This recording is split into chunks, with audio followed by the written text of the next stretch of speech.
A busy night in the weather world, at least in parts of the United States. Other parts, not so much. We've got from the southern plains to the lower Ohio Valley, rain and some flash flooding going on in some areas, along with severe weather. Winter storm warnings up again in the west. This time it's the coastal range of Oregon that is taking the brunt of it, and some watches up in parts of the coastal range in California. We've got a weekend to look at, peek at the week ahead, and who knows what else will come up tonight on the Joe and Joe Weather Show, which, of course, is brought to you by Omni True Value Hardware at 1226 North Wellwood Avenue in West Babylon, New York, and Southwest Suffolk County on Long Island. They are in spring mode. Topsoil, sand, mulch, and concrete. Anything you need to make your home or the outside part of your business landscaped to a T. 631-756-1125.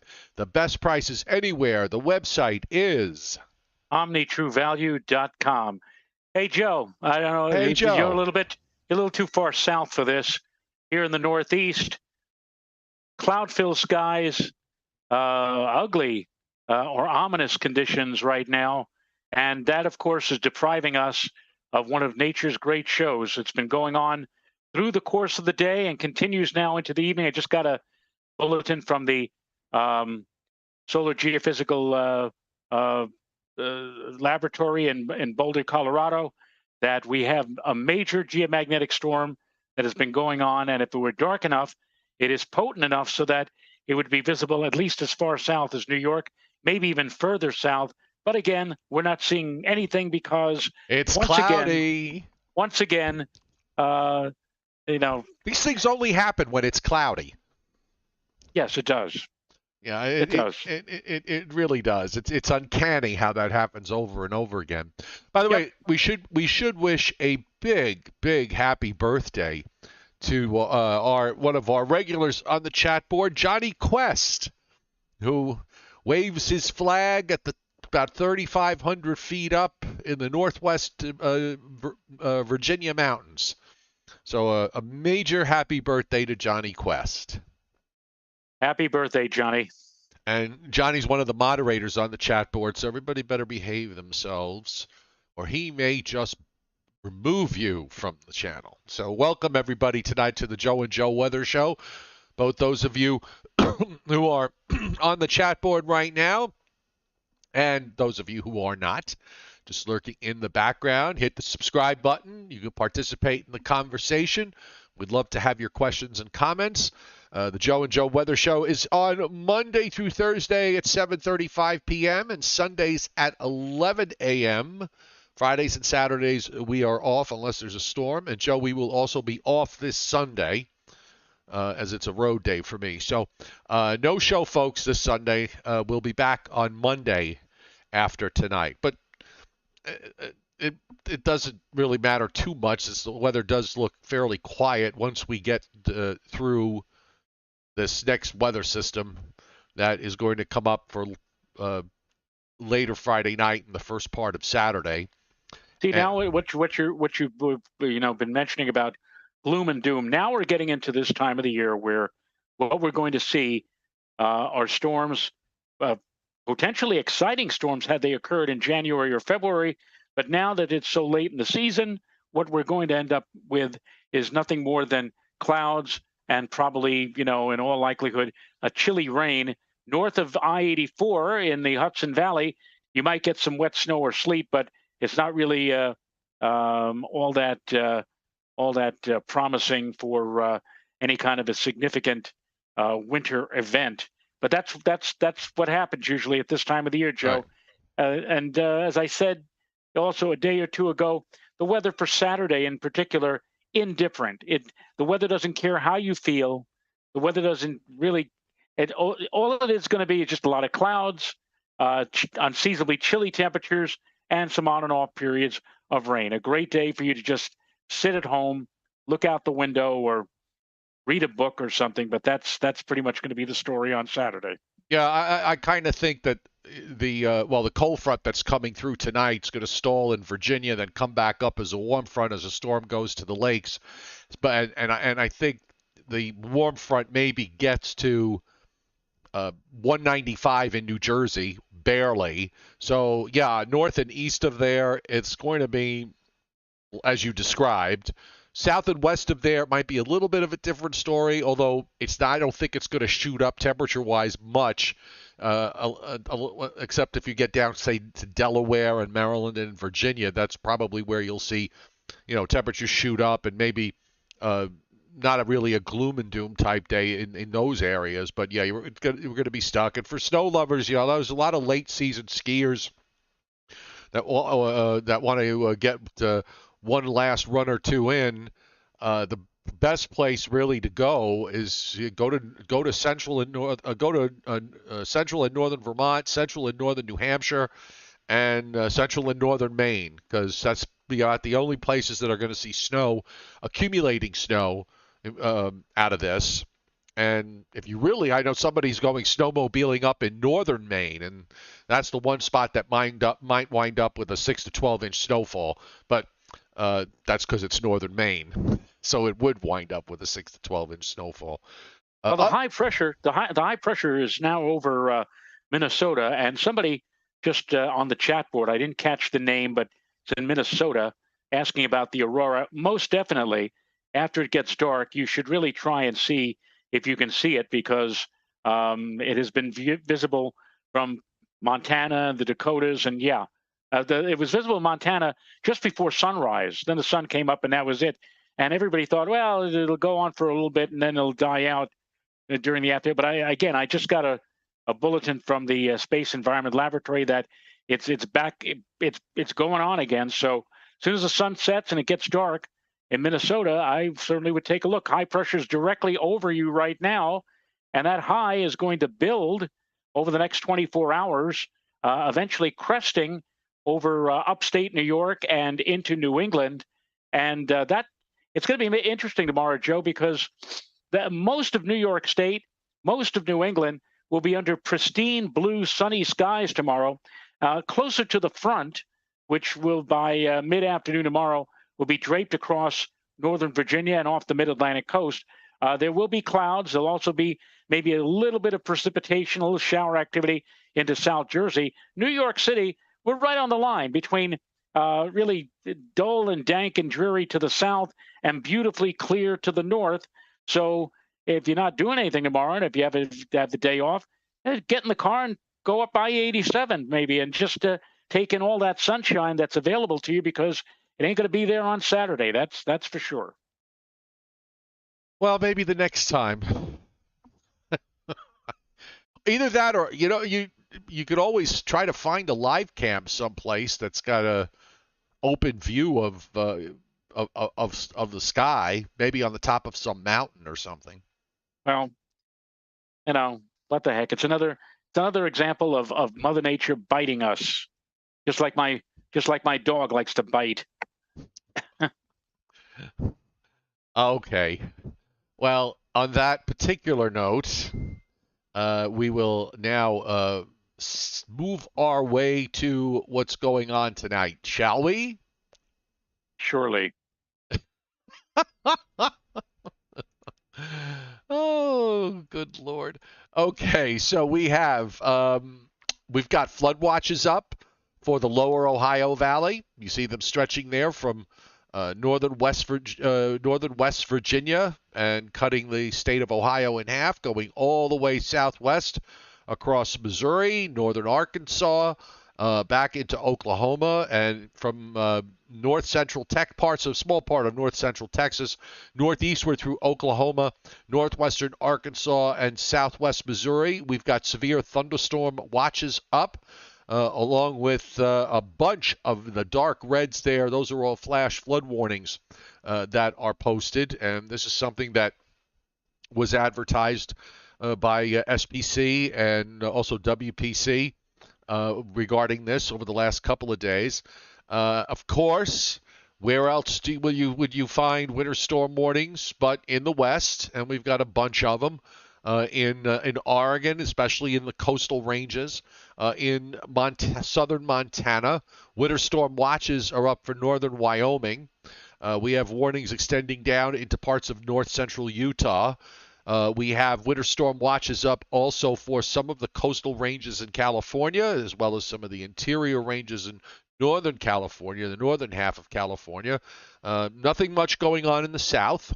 Wind, a small area of wind advisories, and you see them clustered there in southeast New Mexico and southwest Texas. And we also have, I think that gold area is a high wind watch for the counties in western New York as this low moves. And we also have, I believe, yes, we have winter storm watches up for the northern part of the lower peninsula of Michigan. And here's the satellite tonight. I'm going to try to find, Joe, we'll try to find some clear skies for you. No. You can maybe find some live cams up in northern Michigan tonight because it looks fairly clear. And also maybe in Wisconsin, particularly southern Wisconsin. But it doesn't look good actually in Minnesota, does it? No. They got all those clouds back. It's a dirty ridge. Yeah, very dirty, no doubt. Is that? I can't tell if that's clouds. You know what you see in the Dakotas. A lot of that white isn't moving, so I wonder if that's snow cover. It might be, Joe, more that bright. Well, I'm just looking at it because that whole area is just not moving. So I'm wondering whether that's more snow cover than anything else. So maybe it's not as bad as you think up in Minnesota. You see the lightning strikes. By the way, I just want to go to the radar. And we'll come back to the satellite in a second. I want to go to the radar. I'm kind of surprised if you look at the radar across southern Pennsylvania. I think that's 76 that goes west through PA. But there's some pretty hefty cells in there that have developed during this afternoon and evening that are pushing eastward. And I don't think the models really picked up on that today. I'm looking at take a look. I'm looking at a close-up view of Pennsylvania, and they're just rolling across from west to east over into central Pennsylvania, heading. One batch looks like it's heading for Amish country. So that's something that I don't think was advertised. Was planned on. Advertised, yes. And it looks like there's some certainly at least some heavier downpours. Looks like they just moved out of Harrisburg and. They're headed toward Philadelphia. I don't know if they'll hold together or not. Meanwhile, there's another batch of showers in upstate New York, extending into northeast PA. That far less threatening with those, but those are moving southeast. Got some rain in southeastern Maine. Meanwhile, here's that area that is at risk tonight, and there's some training going on here from Oklahoma northeastward. Into Missouri. There's not much, if any, eastward movement from this. I think that's primarily the reason why we've got those flood watches up, because all of these storms are getting generated and they're not shifting eastward. They're just kind of sliding along in a line. You know, if you draw a line, say from Oklahoma City to Cincinnati, they're kind of moving over the same spots and not, the whole line is not moving eastward. It's just kind of sitting there.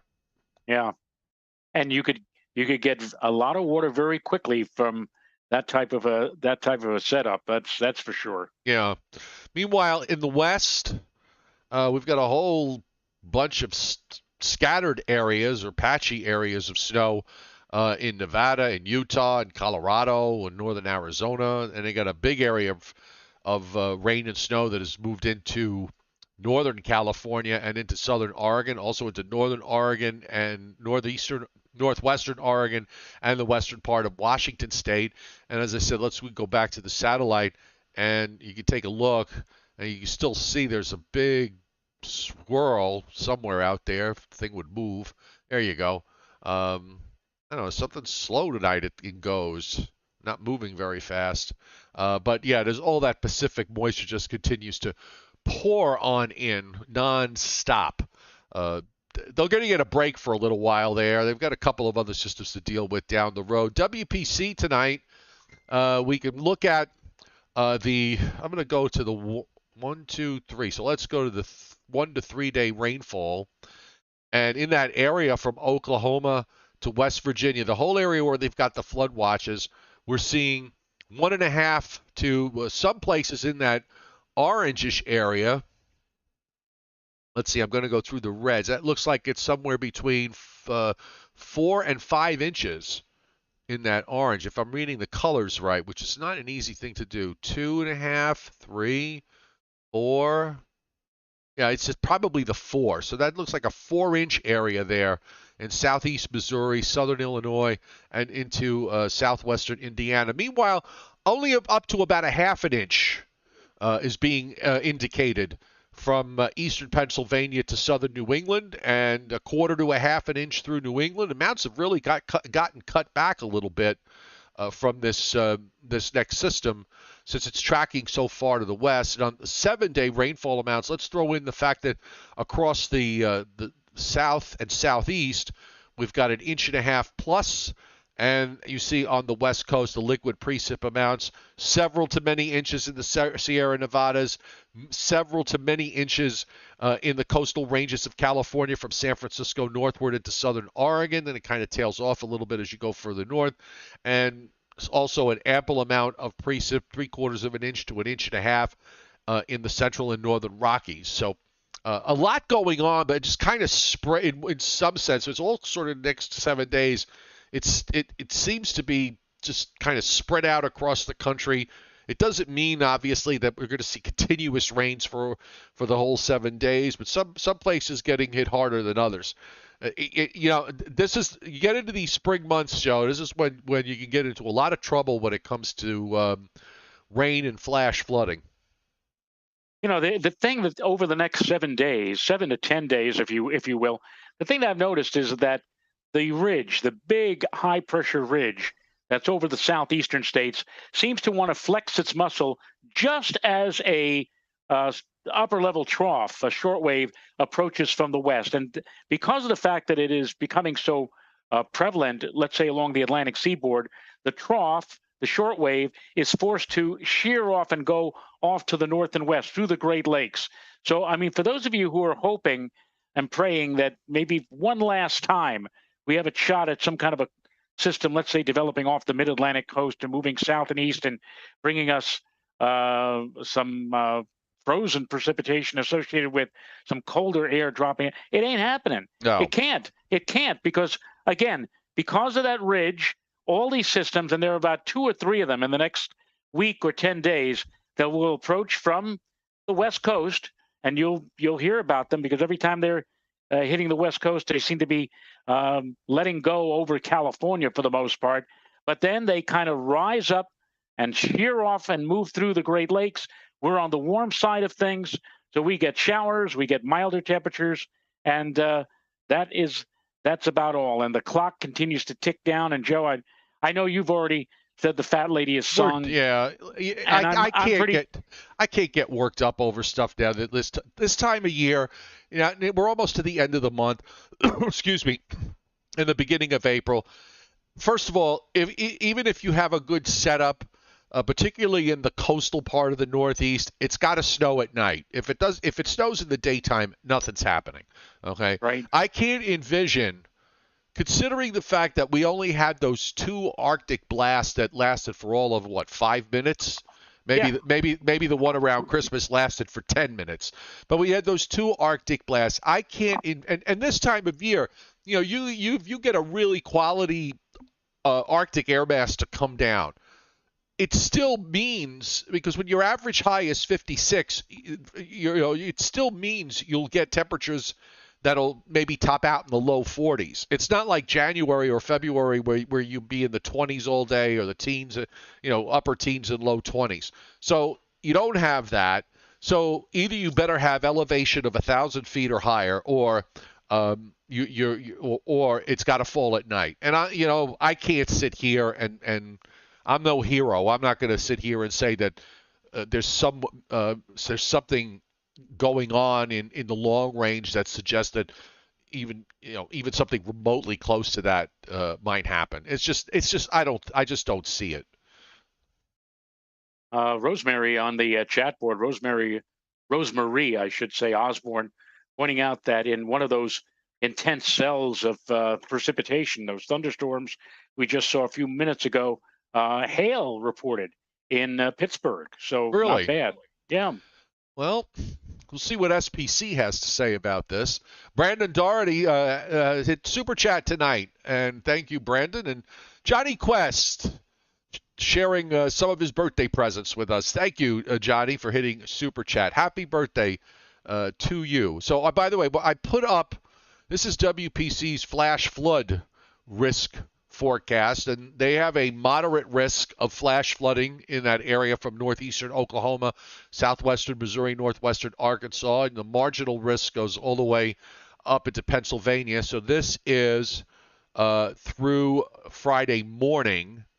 And the next one, which is for Friday into Saturday, they got a large area of moderate risk from northeastern Arkansas, southeast Missouri, southern Illinois and Indiana, southwest Ohio, and much of northern, central, and northwestern Kentucky. I mean, it's a pretty large area there of moderate risk, which means at least 40% probability of flash flooding within 25 miles of any point. With the training that's going on, with what's there now, and then with the low adding the deepening low that's going to go up the west side of the Appalachians, that's probably going to have a good chance of verifying. SPC has a slight risk of severe weather moving, just kind of a finger poking out from Texas into Oklahoma and Arkansas. They do show general thunderstorms overnight into tomorrow morning, possible from eastern Long Island northwestward to about Buffalo on the northern flank, and southern Delaware, northern Virginia, and going westward from there. Also, look out in the west. There's a fairly large area of general thunderstorm activity that's indicated for Oregon, Washington, Northern California into Nevada, Utah, and where do you think all that? It's not going to be heavy rain in those mountains. It is going to be the white stuff. Now tomorrow, busy severe weather day tomorrow possibly. We have a moderate risk of severe weather in northeastern Louisiana, western Mississippi, southeastern Arkansas. Slight risk extends to the Alabama-Georgia state line. And goes down to about Mobile. Marginal risk a little bit further east from there. So I suspect that it's going to be a busy weather day tomorrow for SPC, and that comes with a 10 to 15% tornado risk, Mr. Rayo. That's pretty darn high. I could remember back in the old days, we'd really get excited when we saw there were only three classifications: slight, moderate, and high.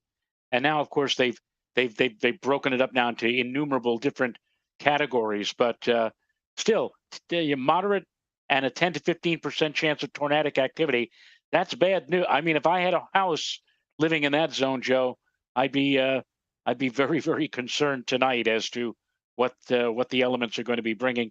And it's interesting that you show on the day 3 that regular thunderstorms reach all the way as far north as our area, and I'm a bit surprised at that because with temps in the 40s and rather raw winds out from the ocean, that usually kills off the threat of thunderstorm activity. But I guess SPC figures that there's still a chance. Well, what the hey? We might as well put it in there. They said. Absolutely. Well, let's see. Here's a test. Okay. Now that you've said that, and you know how SPC is glued to their screens watching our show even as we speak, let's see tomorrow if this gets adjusted. Well, if it happens, if it does get adjusted, we won't know because we're not on tomorrow. No, right? But we'll check and I'll message you. Oh, all right. Well. As for as for snow, yes. All of this in the west, a lot of areas with showing a very high probability of at least 2 inches.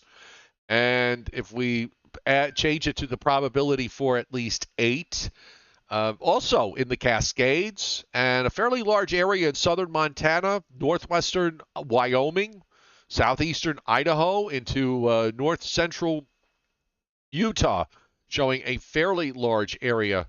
And this goes from now until Sunday evening. Meanwhile, in the east, We'll take a look. Yep, you got to go to northern Maine, where there's at least a 50% chance of at least 8. And if we want to be generous and show everybody the probability for at least 2, you got to go to that blue spot in the Adirondacks. Otherwise, it's northern Vermont, northern half of New Hampshire, and then you can see a fair amount of interior Maine has a good shot for getting at least 2 inches. So, yes, Joe, those days of snow are winding down. Soon enough, we won't even be talking about it anymore.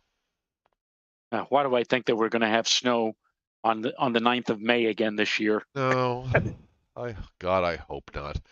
All right, so why don't we do this? Let's go to the upper pattern and take a look.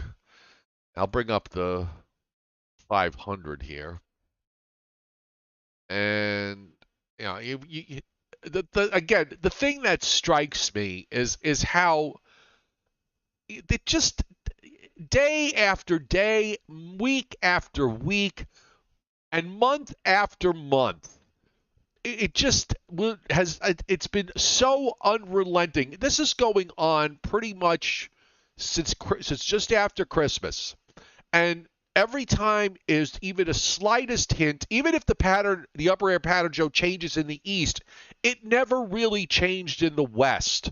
We still kept having these big troughs and short waves coming into the west, even though we had a blocking pattern in early December that set up in the east. Well, that didn't do any good.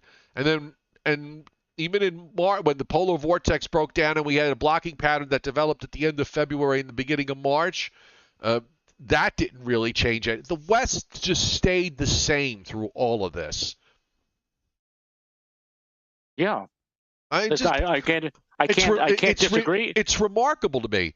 I mean, even here on Monday of this week, okay, you've got a fair flow coming down out of Canada with some colder air that pushes into the east, but you still got all this troughing in the west. There's hardly there's a poor excuse for an upper high in northwest Canada that just disappears because you keep getting this energy from Russia that moves over Alaska, and then you get these vigorous short waves that just drop southward into the western part of the United States. And here, look at, I love this one. This is my favorite. And it's done this a few times. Look at this. This teeny tiny little cutoff low forms off the coast of Alaska near Juneau. You see it there? I'm just going to circle it for everybody to so I can show you what I'm talking about. Right there. It's a teeny tiny cutoff low. This trough is starting to pull out. We're here now. This is Saturday night. This coming Saturday night. This is the system that is moving through the east on Saturday. So that tiny little short wave, what does it do? It just amplifies like an animal as it drops southward off the coast of Oregon and California, and then comes barreling in somewhere near L.A. sometime around Wednesday or Thursday. And then as that pulls out, there's another one. There's another one that comes off of the coast of Alaska and drops a trough down into the western part of the United States. It's just absolutely endless. Yes, and it looks like a lot of people are wondering, why we've had this crazy weather pattern since the get-go, since the start of this winter season. And, climate change, that's certainly a possibility. But while climate change or global warming may sound like the obvious answer, it's not that simple, since the climate naturally operates with a degree of random variability that can also produce strange weather patterns every so often. And if we haven't had a strange weather pattern with, for example, Southern California seeing blizzards one week and tornadoes the next week, I don't know what you can call it. That's simply strange. It's strange weather for a strange state. But they did, by the way, David Schwartz put it up on the chat earlier. They did confirm that was an EF. Now I forgot that he put up an EF0 or an EF1. Well, David Schwartz said that there was a water spout. Is that like that came in? But that's different from a Brussels sprout. Let's just make it clear. Exactly. Go ahead. A water spout came in came on shore EF0, I don't know what the other one was though. Oh, Oh, wait a okay. minute. Yes, a strong EF1 EF1. with Okay. 110-mile-per-hour winds. And by the way, of course, at the end of the forecast period, you finally do get a ridge that builds up in the western part of the United States. You know that's probably going to be gone in the next run anyway. And yeah, there is even some blocking that shows up around April, 5th, 6th, 7th, and 8th across Greenland that starts to develop. But it's no. No, the only way anything happens now is if you get there has to be something in the northern stream that just digs like an animal into the mid-Atlantic in an absolutely perfect scenario. And you know what? That hasn't happened in a year, in a few years in the spring, and in more than a few years in the spring. So other than that, we're done. Okay. And I don't. I'm not going to say we're done just yet. I'll hang out for just a every year. Every year, I used to do a radio station in the 1980s, WGSM in Huntington, Long Island, and the morning guy Jim Ferguson. Right around this time of the year, he would say, "Joe, is it safe yet?" In other words, is it safe to take the snow? Nobody has snow tires anymore to begin with, but back then they did. I guess. Is it safe, Joe? Can we do? When I said yes, we'd take them off or whatever. Hey! But I'm going to hang on for just a little bit longer. All right. But I Well, know, Joe, that you've is. already said the fat lady is sung. So Yeah. Well, doesn't mean I'm right. It's a high probability that I am, but that doesn't mean certitude. yeah, Meanwhile, big snows in the Cascades. I see a 44 print. I see a 47 print. And you see also even the snow, some heavier snows in parts of the coastal ranges into northern California. Not too much in the Sierra Nevadas over the next. This is through Sunday evening, by the way. Also, big snows in the areas that are under winter storm watches in Montana and, excuse me, Wyoming, back over into Idaho, of several to many inches. Less as you go further east. In Colorado, it's all west. Denver's forecast to get 3. There's some slight higher amounts, not big amounts, but slightly higher amounts in the western half of the state. Meanwhile, as we move up around the Great Lakes with this next low, they're looking at 6 or more in the area that we're talking about a winter storm watch for the northern half of the lower peninsula of Michigan. So that's kind of what they're going 5, 8, 9. Those are the numbers there. Up along I-75. And in the northeast, the lightest blue, by the way, is less than an inch, even though they got ones there. It's actually all of that is less than an inch. And you really have to go. You get into Maine, you start to get into some numbers north and west of 95 with 2, 3, 4 inch amounts. And then you go way up in northern Maine around Caribou. You're talking about as much as maybe a foot up in that particular area. And here's our, in the surface map here. I'm going to switch to the radar. And by the way, those of you who saw were jumping up and down with the European yesterday with the deep low near Cape Cod, doing an almost repeat performance of the storm from however many days ago it was now. It's all it has now is a much weaker low that goes out to the east, and that kind of makes sense. The GFS was never on board with this at all. Here's the radar view of the GFS here's tonight. Now this is right now. It does actually pick up on a few of the heavier cells, and then those are supposed to those die out after we pass sunset.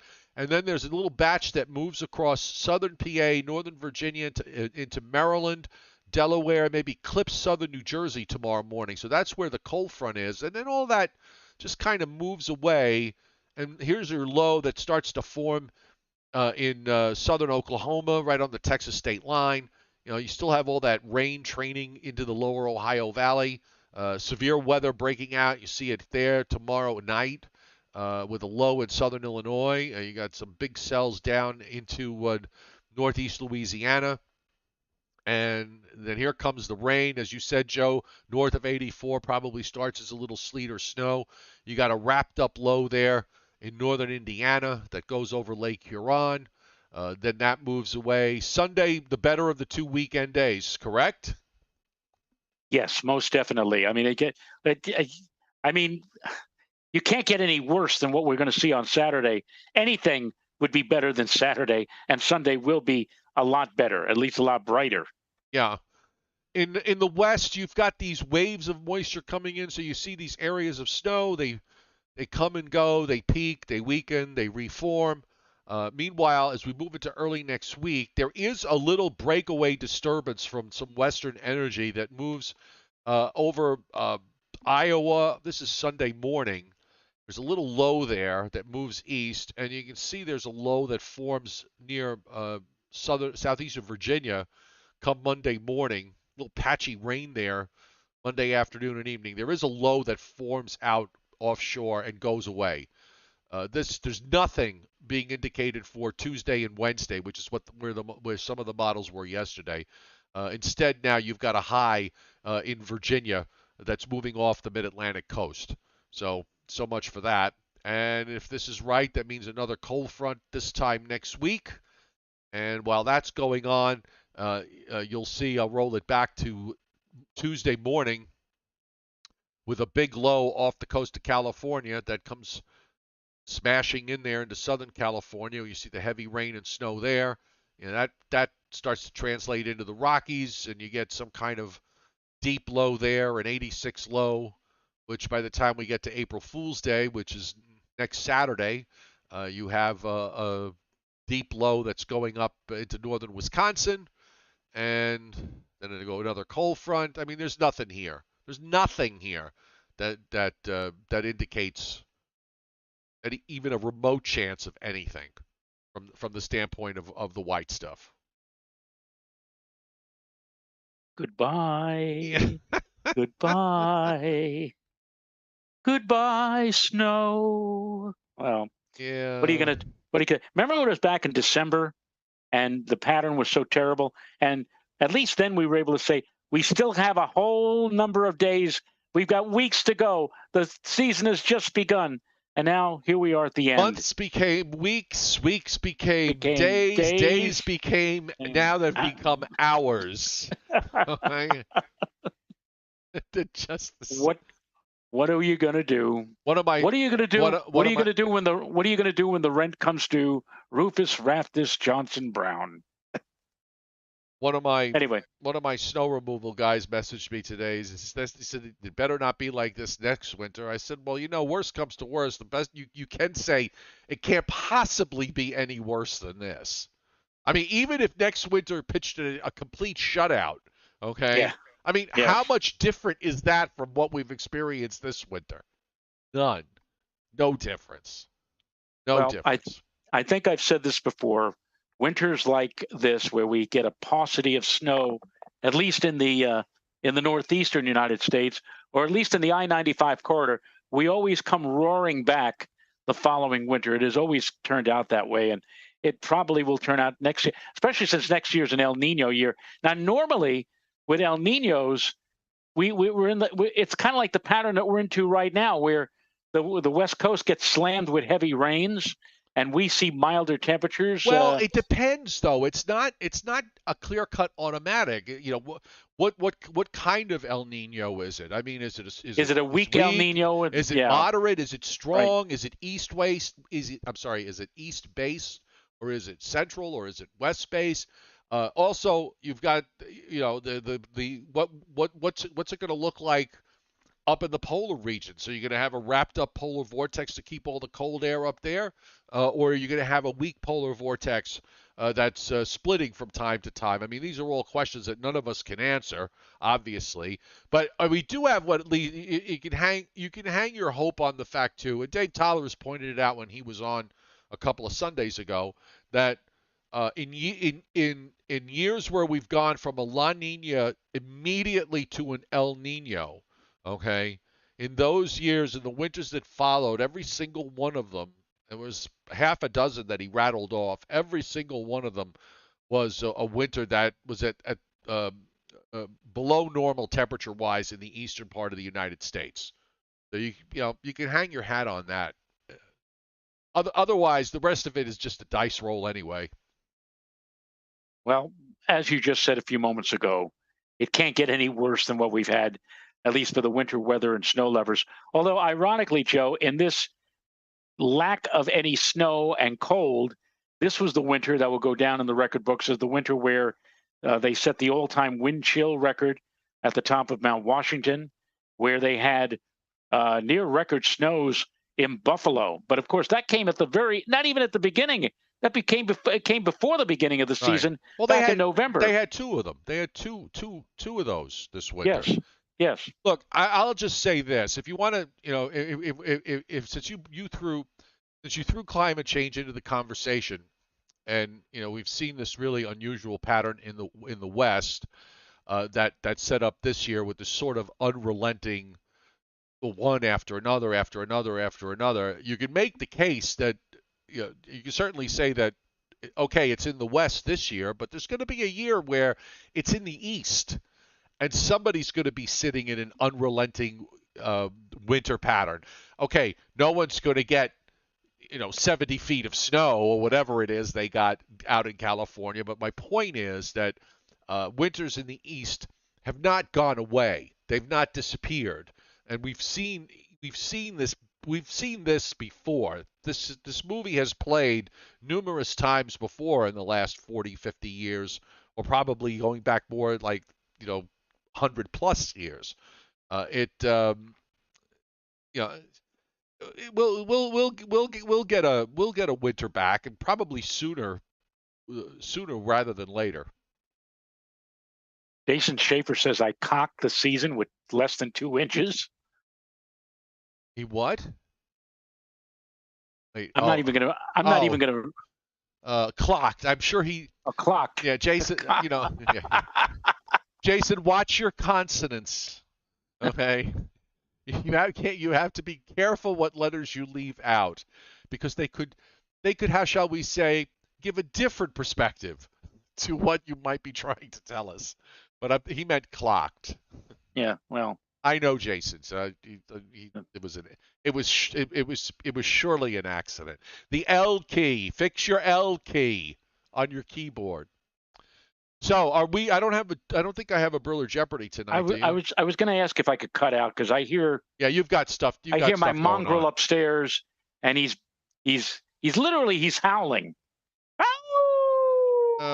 Sounds like he might need just a little bit of training. A little bit. Okay, sounds like he might need a fair amount of training, but this problem can be solved. Oh yeah, it can. So anyway, yeah. All right, let's call it a night. Thanks everybody for being here. Joe, you have the list of Super Chat hits tonight. We had just 2 tonight, at least according to my list. We had Brandon Doherty and the birthday boy Johnny Quest, and we thank both of them for hitting Super Chat on this Thursday evening. And on that note, we shall say good night. Good night, everybody. Have a great weekend. And remember, no show Sunday. We'll be back Monday night at 7:35 Eastern Time. Bye-bye. Bye.